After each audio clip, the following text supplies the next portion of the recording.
हिंदकेसरी वडकी मैदानातील गट क्रमांक 43 सुटला आणि 43 मध्ये होता सर्जा 1001, मथुरचा छोटा भाव सर्जा आणि त्याचा पायरा भारत होता.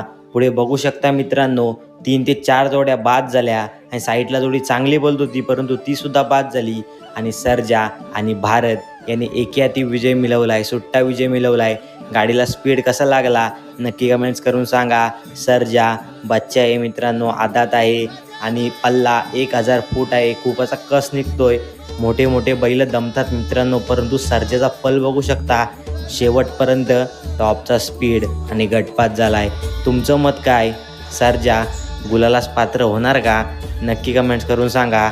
मथुरचा छोटा भाऊ सर्जा 1001.